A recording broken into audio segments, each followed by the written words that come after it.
हरे Krishna.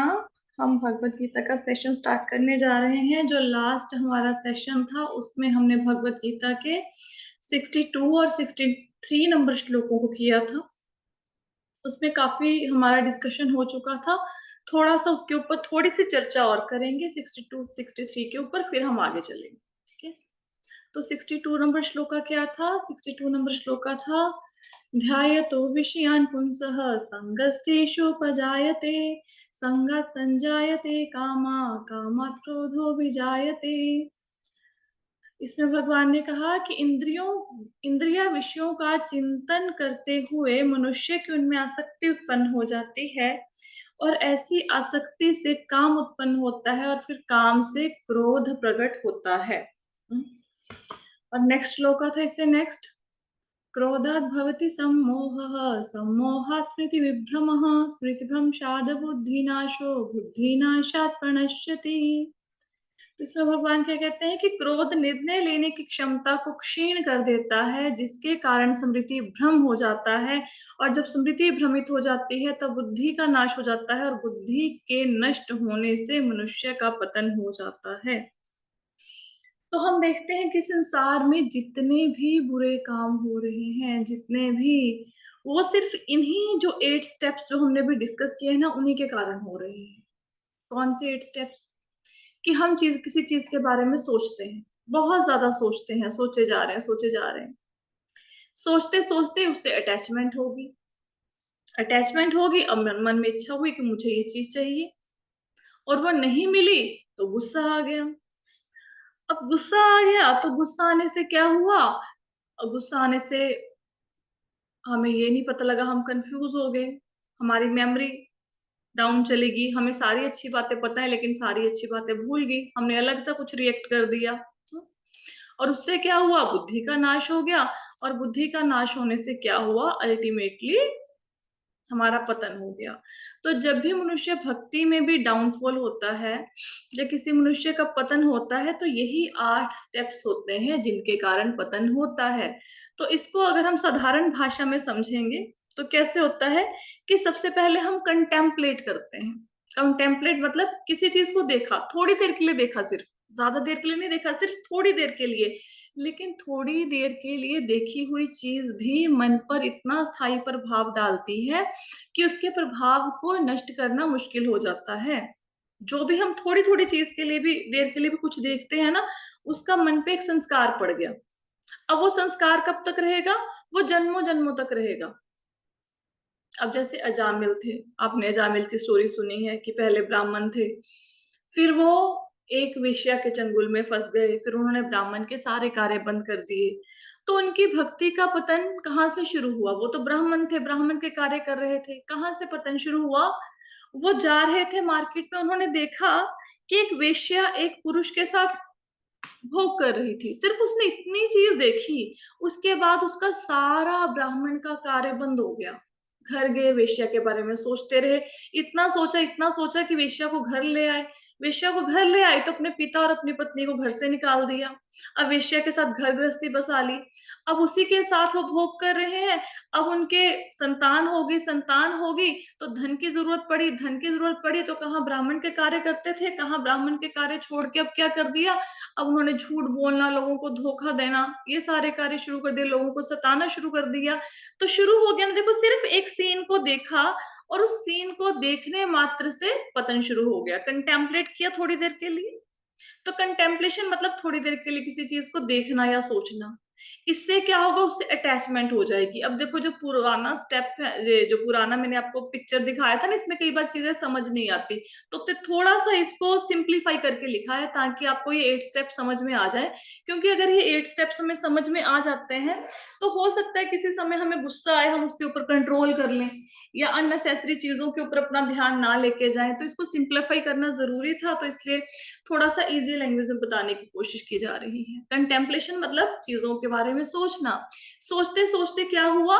Attachment होगी कि अब मुझे ये चीज पसंद है, now I like it. First step क्या था? Let me consider this just for a moment. सिर्फ 1 मिनट के लिए ही तो है, सिर्फ देख लो। जैसे होता है ना, कई बार आप बैंक में जाते हो तो बैंक में जाके बोलेंगे कि आपने कोई इन्वेस्टमेंट करनी है, तो आप बोलोगे नहीं करनी। वो बोलेंगे चलो कोई बात नहीं, नहीं करनी, चलो सुन तो लो। सुनने में क्या हर्ज है, हम सोचते हैं हाँ ठीक है, बैठे हैं बाहर धूप लग रही है, चलो एसी में बैठे हैं, बैठ के सुन लेते हैं। अब जैसे ही सुन लिया तो आपको बोलेंगे कि कैसा लगा, हम बोलेंगे जी बहुत अच्छा लगा जो आपने समझाया। फिर बोलेंगे चलो फिर अच्छा लगा तो फिर ये प्लान हमारा लेते क्यों नहीं, सेविंग प्लान। फिर हम सोचेंगे बाद में बताएंगे। फिर उसके बाद फोन पे फोन, फोन के फोन, फिर आप परेशान हो इतना, एक दिन वो प्लान ले लोगे। ऐसा होता है ना बहुत बार। ऐसे ही आपने कोई सेल देखी, अब आपके मन में कुछ ऐसा नहीं है कि वो चीज की जरूरत है, घर में जरूरत नहीं है, बस देख के मन में इच्छा हुई कि चलो देख लेते हैं, सेल लेना नहीं है कुछ, बस ऐसे ही विंडो शॉपिंग देख लेते हैं। जैसे ही देखा कोई चीज पसंद आ गई, फिर उसको हम ले आएंगे, अननेसेसरी चीजें इकट्ठी कर लेंगे। तो attachment means what, first step था let me just consider this for a moment, सिर्फ 1 मिनट के लिए इसको देख लेते हैं। अटैचमेंट हो गया, नहीं अब मुझे चीज पसंद है।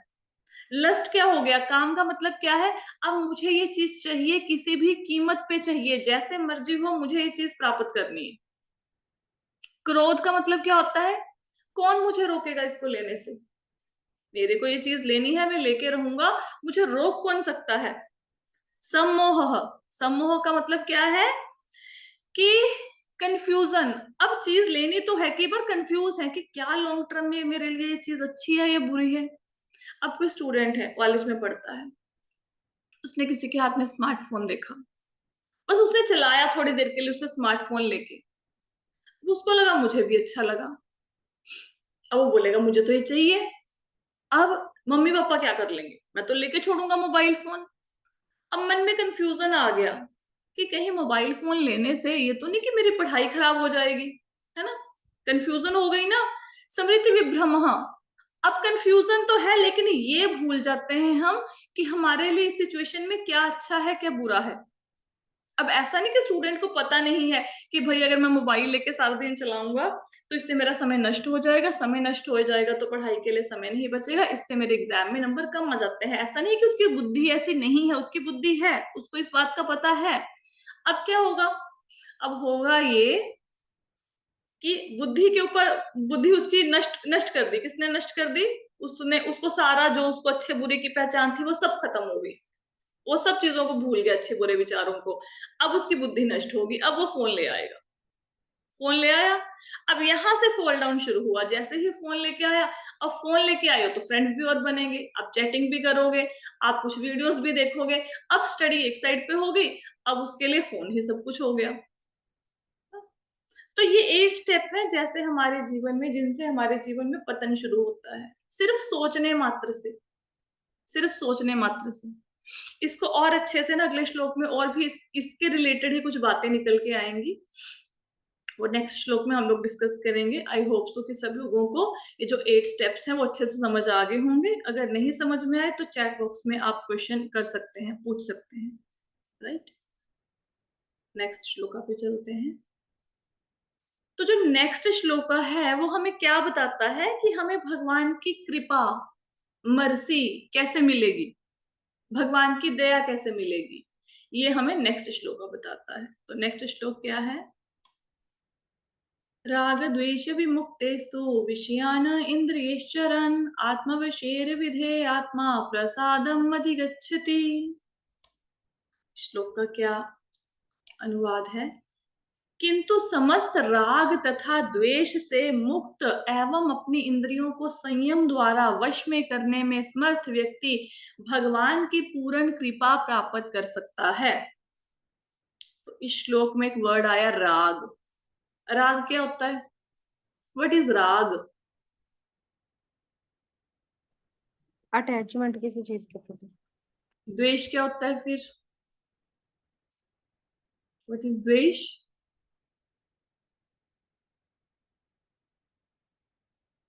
नहीं क्लियर, ठीक है।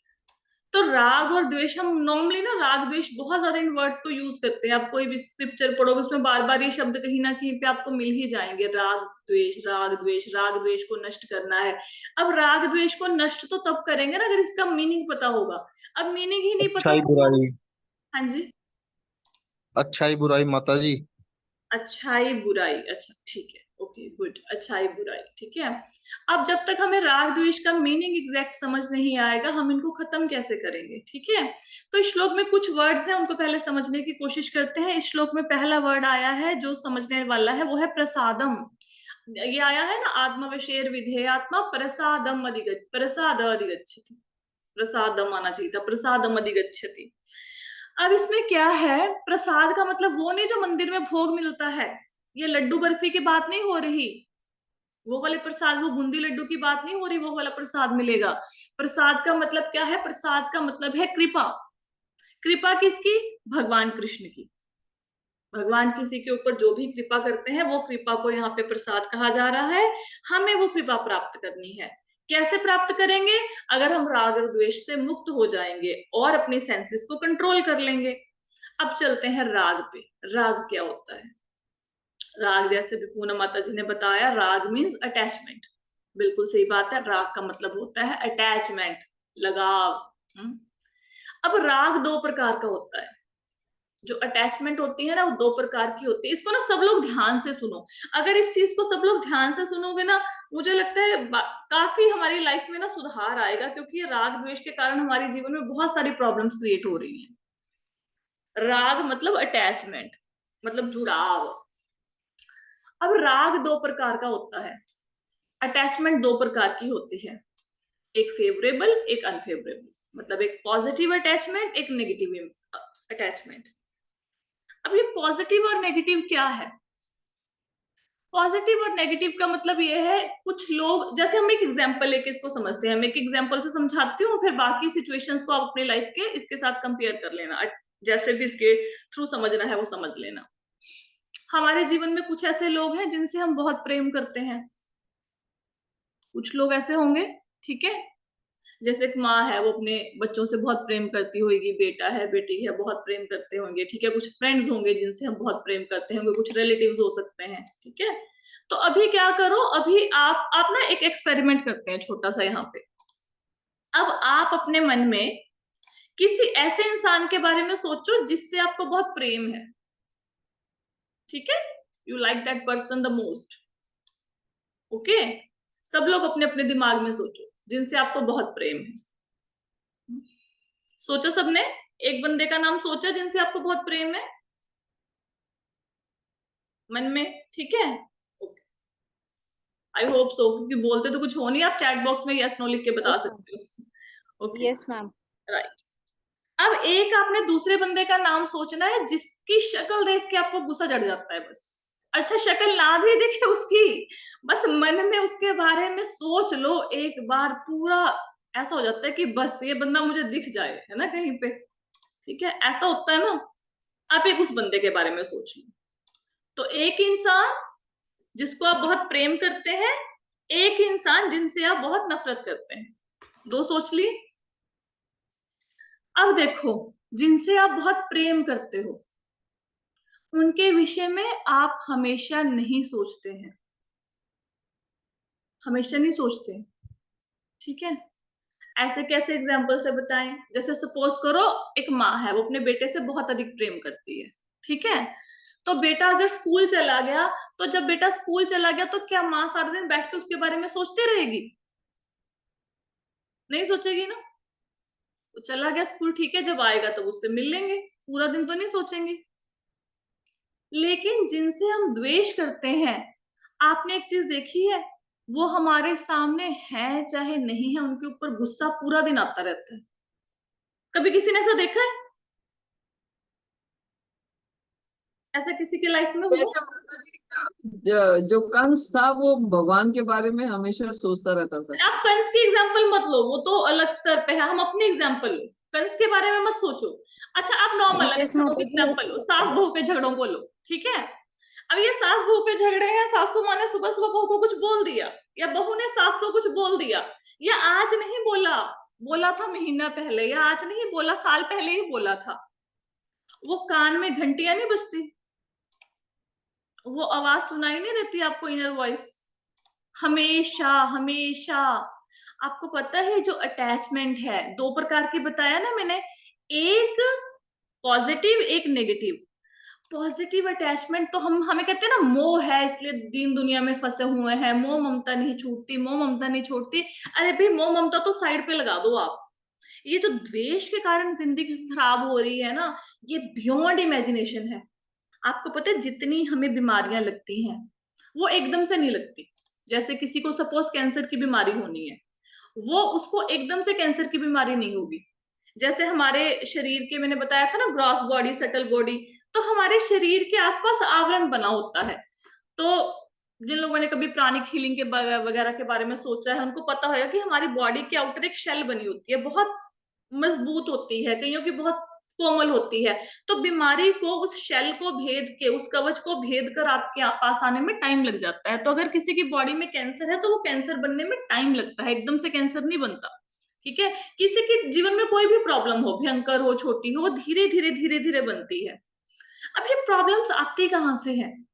हमें लगेगा ये मिलावट के खाने से आती हैं, हम एक्सरसाइज नहीं करते। डेफिनेटली ये रूट कॉज है उस प्रॉब्लम का, आपको पता है। लेकिन ये रूट कॉज जो है, इसको साइड पे कर दो। जो ब्रेन में कचरा भरा हुआ है ना, गंदगी इतनी, दूसरों के प्रति अग्रेशन, क्रोध, वो जो दबा के रख लिया, वो किसी ने आपको कुछ बोल दिया, आप सामने से उसको कुछ बोल नहीं पाया। गुस्सा तो बहुत आया, मन में तो बहुत गालियां निकाल दी, लेकिन सामने नहीं बोल पाए। या किसी को कुछ बोलना चाहते हो, रिलेशनशिप ही ऐसा है कि जो बोल नहीं पाते हैं। ठीक है। या फिर किसी ने कोई बात कही, मन में ऐसा हिट कर गई कि वो निकल ही नहीं पा रही। ठीक है। ये जो हमारा नेगेटिव इमोशंस है, ये नेगेटिव अटैचमेंट है, जो द्वेष है, उन्हीं के कारण हमें बहुत सारी बीमारियां हमारे अंदर बन जाती हैं, बहुत सारी। अगर आप हील योर लाइफ का एक कोर्स होता है, वो अगर आप कभी, लुइस हे का कोर्स है, मतलब कभी किसी ने किया हो, उनको पता हो, उन्होंने ना हर एक बीमारी के पीछे रीजन दिया है। लुइस से बताते हैं कि अगर बाय चांस किसी की लाइफ में बार बार एक्सीडेंट्स हो रहे हैं, तो एक्सीडेंट्स के होने का रीजन क्या है? एक्सीडेंट के होने का रीजन ये है कि अगर आपकी किसी बंदे से बहुत देर तक मनमुटाव चल रहा है, बहुत देर से आपके मन में किसी के प्रति नेगेटिविटी चल रही है, आप किसी को माफ नहीं कर पा रहे हो अपनी लाइफ में, आपका रिलेशन में कोई हो सकता है, आपकी फैमिली में हो सकता है, आपके फ्रेंड्स में कोई हो सकता है, तो उस इंसान के बार बार एक्सीडेंट्स होंगे। ठीक है।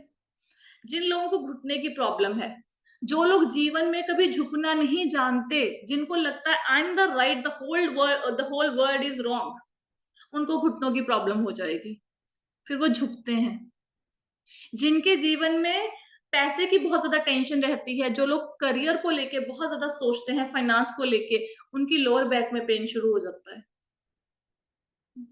आप कभी देखना, इसको रिलेट करके देखना। अगर आप अच्छे से रिलेट करोगे ना, तो आपको लगेगा कि सच में ये चीजें होती हैं। It happens, right? तो इसीलिए आप कहीं पे किसी संस्था को ज्वाइन करते हो, तो सबसे पहले आपको फॉरगिवनेस सिखाई जाती है कि भाई, जिंदगी में जिन जिन के प्रति आपके मन में गुस्सा है, उनको माफ कर दो। उस बंदे का कुछ नहीं जाएगा, उसने तो आपको एक बार बात, अब आपके हस्बैंड का सुबह सुबह आपसे झगड़ा हुआ, अरे भाई, वो तो जाके किसी फ्रेंड से बात कर रहे होंगे, अपने कस्टमर्स को डील कर रहे होंगे, अपने बॉस को डील कर रहे होंगे, बिजनेस के क्लाइंट्स को संभाल रहे होंगे। ये तो आपको जो सुबह से बात पकड़ के बैठे, उनको तो याद भी नहीं होगा कि मेरी वाइफ इस बात से परेशान है। बहू ने, सास ने एक दूसरे को कुछ कह दिया, माता पिता ने बच्चों को कुछ कह दिया, बच्चों ने माता पिता को कुछ कह दिया, जिसने कहा उसको तो याद भी नहीं है कि आप इस हद तक हर्ट हो गए उस बात से, उसको तो पता भी नहीं है। लेकिन उसको क्या पता कि आपने चाकू लेके मार डाला अपने आप को, सोच सोच के मेरे बारे में ऐसा कहा। और पता, कई बार हम लोग ना झंडा लेके चले जाते हैं क्लियर करने, मेरे को ये बात क्लियर करनी है। अरे भाई, क्यों क्लियर करनी है? देखो, मेरी बात सुनो, जिसको आपके ऊपर यकीन है, वो आपसे क्लैरिफिकेशन नहीं मांगेगा, कभी नहीं मांगेगा। अब कल की बात है, मैंने अपनी फ्रेंड को कुछ पेमेंट डिपॉजिट करने के लिए दी बैंक में। अब वो जल्दी जल्दी में थी, ना मैंने ढंग से काउंट किया, ना उसने काउंट किया, थोड़ा सा रफ एस्टिमेट था कि इतनी अमाउंट थी। अब आज उसने जैसे ही बैंक में पैसे डिपॉजिट करने चाहे, उसने मुझे बोला, कहते तुम्हें याद है कि कितनी अमाउंट थी? कि मेरे पैसे भी थे, दोनों पैसे मिक्स हो गए पर्स में, मुझे याद नहीं। मैंने कहा मुझे भी याद नहीं। मैंने उसको बोला, देखो, अगर तुमने कम जमा कराए तो फिर मेरे ऊपर ये, फिर तुम्हारे ऊपर कर्जा हो जाएगा, अगले जन्म में पता नहीं कितने लाखों वापस करने पड़ेंगे। अगर मैंने तुमसे ज्यादा पैसे ले लिए तो मुझे तुम्हारे वापस करने पड़ेंगे। फिर हम लोगों ने कंक्लूजन सा निकाला कि रफली इतनी अमाउंट, तो उसने वो बैंक अकाउंट में जमा करवा दी। ठीक है। तो यहाँ पे विश्वास की बात है, विश्वास है ना, ना उसके मन में कुछ या मेरे मन में कुछ, अमाउंट जमा होगी, सिंपल, क्योंकि हमें पता है कि हम लोगों को एक दूसरे के ऊपर ट्रस्ट है। ठीक है, तो जिस बंदे को आपके ऊपर ट्रस्ट है वो आपसे कभी सफाई नहीं मांगेगा, कभी सफाई नहीं मांगेगा। अगर आप जीवन में कुछ गलत भी करके आ जाओगे, बोलेगा तुम्हारी सर्कमस्टांसेस ऐसी होंगी कि तुम्हें ये गलत काम करना पड़ गया। अब करण को पता नहीं था कि क्या दुर्योधन बुरा है, वो गलत काम कर रहा है, करण को पता था, लेकिन करण फिर भी दुर्योधन की हाँ में हाँ मिलाता था। क्यों मिलाता था? क्योंकि दोस्त है, छोड़ नहीं सकता। ठीक है, और जो लोग आपके ऊपर यकीन करते हैं, आप गलत काम कर दो, कुछ मर्जी कर दो, वो कहेंगे नहीं यार मेरे को तेरे ऊपर ट्रस्ट है, कोई सिचुएशन ही ऐसी रही होगी तूने ऐसा गलत काम कर दिया। और जिन लोगों को आपके ऊपर ट्रस्ट नहीं है, उनके सामने आप सौगंध खा लो, मेरे को उसकी कसम लगे, उसकी कसम लगे, मंदिर की कसम लगे, मंदिर में चले जाओ मैं कसम खाता हूँ, वो बोलेंगे झूठ बोल रहा है। तो जिनको हमारे ऊपर ट्रस्ट ही नहीं, उनसे बातें क्लियर करनी क्यों है? और जिनको ट्रस्ट है वो आपसे सफाई मांगेंगे नहीं, तो सफाई देनी क्यों है? और इस सारे प्रोसेस में दिमाग खराब करना क्यों है?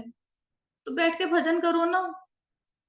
किसी ने जो बात कह दी, भले ही जीवन में ऐसा तो पक्का होगा कि हर एक की लाइफ में बहुत सारे ऐसे लोग होंगे, बहुत सारे जो जीवन में ना मच्छर के जैसे काटते रहते होंगे, काटते। ऐसा नहीं कि देखो एक बंदा आराम से बेचारा एसी में सो रहा है, उसकी कोई गलती नहीं, उसने मच्छर की कोई किडनी नहीं निकाली, उसने मच्छर को कोई दुख नहीं दिया, वो बेचारा सो रहा है, मच्छर आके काटेगा काटेगा, वो देखेगा कैसे इसको हटाऊं, कैसे भगाऊं, मारने की कोशिश करेगा, मच्छर मरेगा नहीं। तो हमारे जीवन में ऐसे मच्छर रहेंगे, आप कुछ नहीं कर सकते हो, छोड़ दो, उनके बारे में सोचना छोड़ दो। वो आप जो कर रहे हो, जिस रास्ते पे चले हो उस पे चलते रहो, वो बंदा जिस रास्ते पे चला है उस पे चलने दो, क्योंकि आपके कहने से दूसरा बंदा सुधरने वाला नहीं है, क्योंकि हम भी किसी के कहने से नहीं सुधरते, राइट? तो ये सुधारने वाला झंडा करो साइड पे। जो नेगेटिव अटैचमेंट है, द्वेष समझ आया आप सबको? अच्छे से द्वेष समझ आया?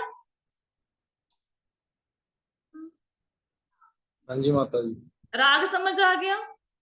ठीक है, राग मतलब पॉजिटिव अटैचमेंट, अटैचमेंट मतलब दो प्रकार की, पॉजिटिव और नेगेटिव। पॉजिटिव अटैचमेंट तो फिर भी छोड़ी जाती है, फिर भी ये नेगेटिव अटैचमेंट नहीं छूटती। और नेगेटिव अटैचमेंट को पकड़ने का सबसे बड़ा नुकसान क्या होता है? सबसे बड़ा नुकसान, सबसे बड़ा नुकसान ये है, अगर सास ने पूरी जिंदगी बहू के बारे में सोचा, मेरी बहू बुरी बुरी बुरी, तो अंतिम समय में बहू ही याद आएगी, कृष्णा नहीं याद आएंगे। अगर बहू ने पूरी जिंदगी सोचा मेरी सास बुरी बुरी बुरी, तो सास ही याद आएगी, कृष्णा नहीं याद आने वाले। अगर बॉस ने सोचा मेरा ये जो एम्प्लॉय है वो बुरा बुरा बुरा, तो अंतिम समय में वही आके सामने खड़ा हो जाएगा। सबकॉन्शियस माइंड में तो हम लोगों ने इन लोगों को बिठा रखा है जिनसे हम द्वेष करते हैं, तो फिर भगवान का नाम आएगा कैसे? अब मुख से हरे कृष्ण हरे कृष्ण हरे कृष्ण, और माइंड कहीं और जा रहा है हमारा, है ना? तो अटैचमेंट खत्म करनी है, कौन सी? पॉजिटिव और नेगेटिव दोनों। क्लियर? आगे चलें, प्रसाद भी समझ आया, राग द्वेष भी समझ आ गया। ठीक है, अब यहाँ पे एक वर्ड आया, विदेय आत्मा। विदेय आत्मा का मतलब क्या होता है? विदेय आत्मा का मतलब होता है one who follows regulated freedom. अब रेगुलेटेड फ्रीडम क्या होती है? ये दोनों वर्ड तो ऑपोजिट है। बंदा बोलता है कि यहाँ पे स्वतंत्रता है, फ्रीडम मतलब स्वतंत्रता, वहां पे रूल्स नहीं होते, और यहाँ पे रूल्स है, वहां पे स्वतंत्रता नहीं होती, यही होता है ना? तो यहाँ पे रेगुलेटेड फ्रीडम का मतलब क्या है? ये कौन सी स्वतंत्रता की बात हो रही है? इसको एक एग्जांपल से समझते हैं कि सपोज एक बंदा गाड़ी चला रहा है, अब गाड़ी चलाते हुए सड़क पे जा रहा है, वो बोले मुझे तो फ्रीडम चाहिए, फ्रीडम चाहिए, तो मैं अपनी मर्जी से गाड़ी चलाऊंगा, मुझे 40 50 100 की स्पीड जो बोर्ड लगे हैं मुझे कुछ नहीं करना, मैं अपनी मर्जी से चलाऊंगा, रेड लाइट हो, ग्रीन लाइट हो, येलो लाइट हो, मुझे कोई फर्क नहीं पड़ता, मैं तो सब क्रॉस कर जाऊंगा। जो क्यों? क्योंकि मैं तो फ्री होना चाहता हूं, मैं फ्री हूं, मैं अपनी मर्जी का मालिक हूं। अब जो बंदा ऐसे गाड़ी चला रहा है उसका क्या होगा? बताओ, जो ट्रैफिक रूल को फॉलो नहीं कर रहा उसका क्या होगा? चालान होगा उसका। हाँ, चालान होगा, एक्सीडेंट हो सकता है, जान जा सकती है, ये सब कुछ होगा ना?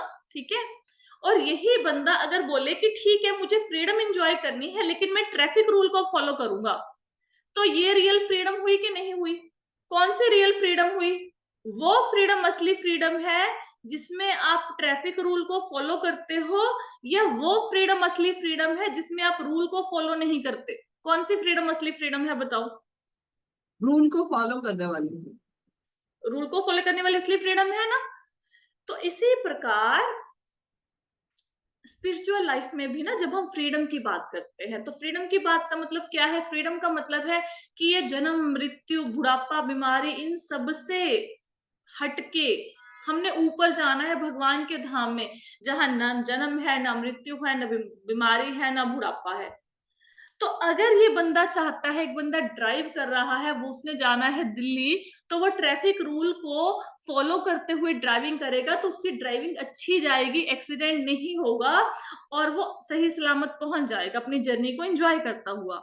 तो इसी प्रकार अगर हमने भगवान के धाम में जाना है, इन दुखों को नष्ट करना है, इनसे मुक्ति पानी है, तो क्या करना पड़ेगा? हमें कुछ ना कुछ रूल फॉलो करने पड़ेंगे। अब वो रूल कहाँ लिखे हैं? वो रूल भगवत गीता में मिलेंगे आपको, शास्त्रों में मिलेंगे, आपके गुरु आपको बताएंगे। जैसे इस्कॉन के रूल है ना कि भाई मांस नहीं खाना, कोई नशा नहीं करना, 16 माला जप करना है, हाँ, जुआ नहीं खेलना, अवैध स्त्री पुरुष के साथ संग नहीं करना। तो ये रूल्स हैं। कोई बंदा बोले कि मुझे भगवान के धाम में जाना है लेकिन मैं ये रूल को फॉलो नहीं करूंगा, तो फिर क्या होएगा? फिर भगवान के धाम में नहीं पहुंचेंगे, रास्ते में ही कहीं एक्सीडेंट हुआ पड़ा होगा हमारा। तो दुनिया में अगर हमने कुछ अचीव करना है, कुछ मटेरियल अकॉम्प्लिशमेंट हमें चाहिए, कुछ संसारिक हमें चाहिए, तो उसके लिए क्या करना पड़ता है? उसके लिए बहुत ज्यादा श्रम करना पड़ता है। अब इंडिया में जो मैच जीती है ना, कल परसों, तो आपको क्या लगता है जो खिलाड़ी हैं उन्होंने कोई परिश्रम नहीं किया होगा? वो सुबह 11 बजे उठते होंगे, हैं, वो जो मन चाहे करते होंगे, जो मन चाहे खाते होंगे, कोई प्रैक्टिस नहीं करी होगी। उन्होंने बहुत मेहनत की होगी, खून पसीना एक किया होगा, उनको नींद आ रही होगी, लेकिन बिस्तर को छोड़कर उन्होंने अपना एक्सरसाइज किया होएगा, प्रैक्टिस की होगी। ऐसा नहीं कि जो भी सामने आया चलो उठा के खा लो। उन्होंने हेल्दी अनहेल्दी फूड का ध्यान रखा होगा, क्योंकि अगर एथलीट है, कोई कोई स्पोर्ट्स पर्सन है, तो उसकी बॉडी फिट होएगी तभी खेलेगा ना। तो ये जो इंडिया के पास कप आया, इसके पीछे मेहनत कितनी ज्यादा है, कितने लोगों की मेहनत है। तो दुनिया में अगर हमने कुछ भी अचीव करना है, ये तो चलो क्रिकेट टीम का एग्जांपल हो गया, कुछ भी समझ लो, कुछ भी आपने अचीव करना है, किचन में कुछ बनाना है आपने, कोई सब्जी बनानी है जिसमें 2 घंटे लगते हैं, घंटा लगता है, तो तैयारी करनी पड़ती है ना उसकी, पहले से काम करते हो पहले से। दुनिया में हमने छोटी से छोटी अगर कोई चीज अचीव करनी है तो उसके पीछे मेहनत होती है। वेले बैठे बैठे कुछ नहीं मिलता जीवन में। दूध पड़े है, चावल पड़े हैं, चीनी पड़ी है, मेहनत करोगे तब भी खीर बनेगी, नहीं तो कुछ नहीं होगा। तो अगर भौतिक जगत में छोटी सी चीज को प्राप्त करने के लिए इतना बड़ा प्रयत्न करना पड़ता है, तो यहाँ पे तो एम क्या लेके बैठे हैं हम स्पिरिचुअल वर्ल्ड में? कहाँ जाना है? क्या एम है आपका? क्या करना है जीवन में? कुछ तो स्पिरिचुअल एम होगा किसी का? कुछ नहीं है। ओके, तो स्पिरिचुअल एम हम लेके बैठे हैं, हमें जाना है भगवान के पास। कहाँ जाना है? गोलोक वृंदावन। किससे मिलना है? बाके बिहारी जी से। बांके बिहारी जी से। कृष्णा जी से।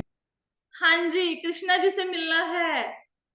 तो भाई जब दुनिया में भी एक फ्रेंड को मिलने जाना है, सपोज आपका फ्रेंड कोई बॉम्बे रहता है, उसको मिलने जाना है, तो उसके लिए इतना मेहनत करनी पड़ती है। टिकट बुक कराओ, रिजर्वेशन कराओ, जैसे तैसे करके उसके पास पहुंचो, गर्मी सर्दी की कोई परवाह ना करो, है ना, इतनी तैयारियां करो, बैग पैक करो।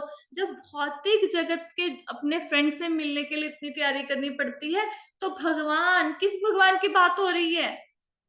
उस भगवान की जिनको श्री कृष्णा ब्रह्मा, जी की। कृष्णा की, जिनको ब्रह्मा विष्णु, ब्रह्मा, शिव, नारद, इतने देवी देवता, सब लोग अनंत काल से जानने की कोशिश कर रहे हैं, जान नहीं पाए उन भगवान की। तो उनके लिए कुछ नहीं करना पड़ेगा, बस ऐसे बैठे बैठे मिल जाएंगे सपना देख के कि कोई बात नहीं, भगवान से मिलना, मिल जाएंगे। ऐसे मिल जाएंगे? ऐसे कैसे मिल जाएंगे? नहीं माता जी। कुछ तो करना पड़ेगा ना। अब ऐसे ही नहीं कि बैठे बिठाए खीर बन जाएगी, भाई कुछ करना पड़ेगा, फिर वो करो।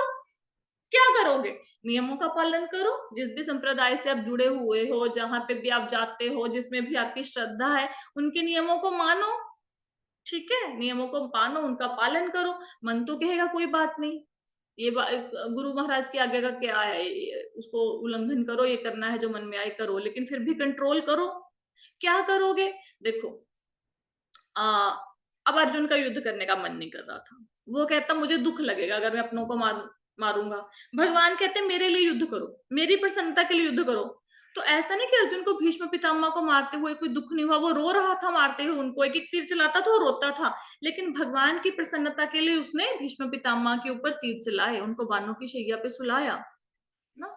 तो जो जो चीज आपको ऐसे लगे जीवन में कि इससे कृष्णा खुश हो जाएंगे, भले ही आपको खुशी मिले चाहे ना मिले, अपनी खुशी को साइड में रखो। आपको लगता है ना कि अगर मैं सुबह उठ के माला करूंगा या करूंगी तो भगवान खुश हो जाएंगे, बस फिर कर दो, फिर सुबह उठ के माला कर लो। आपको लगता है कि मैं मंदिर जाऊंगा तो भगवान खुश हो जाएंगे, अब आपका मन कर रहा है नहीं कर रहा, भगवान की प्रसन्नता के लिए कर दो। अपना दुख सुख साइड में करो, जो भगवान चाहते हैं वो करो, जिससे भगवान को खुशी मिले, अपनी खुशी गम को साइड पे कर दो। तो इस प्रकार जीवन को बिताना है। अब दोबारा से श्लोका पे चलते हैं, अब देखते हैं श्लोका समझ आया कि नहीं। किंतु समस्त राग तथा द्वेष से मुक्त एवं, अब राग और द्वेष मुक्त समझ आया ना, समस्त राग और द्वेष से मुक्त एवं अपनी इंद्रियों को संयम द्वारा वश में करने में समर्थ व्यक्ति, इंद्रियां कहेंगी कि वो काम कर दो जो कृष्णा नहीं चाहते, लेकिन आपने करना नहीं है, भगवान की पूर्ण कृपा प्राप्त कर सकता है। तो किसको भगवान की कृपा मिलेगी? जो पॉजिटिव और नेगेटिव अटैचमेंट के चक्कर में नहीं फंसेगा, जो सेंसेस को कंट्रोल करेगा, जो गुरु महाराज ने कहा है उसका पालन करेगा, साधु शास्त्र गुरु जो कहते हैं उसका पालन करेगा, उसको भगवान की मर्सी मिलेगी, कृपा मिलेगी। क्लियर हुआ श्लोका सबको? माता जी, हाँ हरे जी, कृष्णा माता जी। हरे माता जी कृष्णा। एक बार प्लीज, एक बार और क्लियर कर देंगे, एक्चुअल में नेटवर्क इश्यू था थोड़ा सा। देखो, इसमें है कि भगवान की कृपा मिलेगी, तो क्वेश्चन है किसको भगवान की कृपा मिलेगी? आंसर ये है कि जिसमें राग और द्वेष नहीं होगा। अब राग क्या होता है? राग का मतलब होता है अटैचमेंट। अटैचमेंट क्या होती है? दो प्रकार की, पॉजिटिव और नेगेटिव।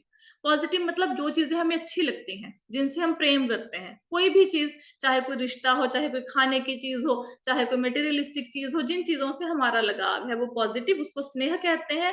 और जिनके साथ जो हमें चीजें जिंदगी में नहीं चाहिए, कोई वस्तुएं नहीं चाहिए, कोई इंसान नहीं चाहिए जिंदगी में, जिनसे हम नफरत करते हैं, वो आएगा द्वेष में। ठीक है, तो अटैचमेंट दोनों ही प्रकार की बुरी होती है, पॉजिटिव और नेगेटिव दोनों ही। ठीक है, तो दोनों से हमें दोनों को त्यागना है और इंद्रियों को वश में करना है। ऐसा नहीं कि इंद्रियां तो कहेंगी कि चलो ठीक है, ये काम गुरु महाराज ने बोला है सुबह, मतलब आपने 16 माला करी, इंद्रिया कहेंगी नहीं आज टाइम नहीं लगा, छोड़ो कल कर लेंगे, आज नहीं करते। लेकिन इंद्रियों को वश में करना और बोलना कि नहीं, गुरु महाराज जी का आदेश है, हमने नाम लिया है, वो कह रहे हैं 16 माला करो तो 16 करनी है। बहुत सारी विपत्तियां आएंगी, कभी कोई काम, घर का कोई काम, लेकिन अपना नियम बना के करना है, इंद्रियों को वश में करते हुए भगवान वो काम करने हैं जो भगवान को प्रसन्न करे, जो मुझे प्रसन्न करे वो काम नहीं। मुझे क्या प्रसन्न करता है? मुझे प्रसन्न करता है सुबह 9 बजे उठना। भगवान को क्या प्रसन्न करता है? सुबह 4 बजे उठना। तो मेरी प्रसन्नता गई बाहर में, मुझे भगवान को प्रसन्न करना है, मुझे 4 बजे उठना है।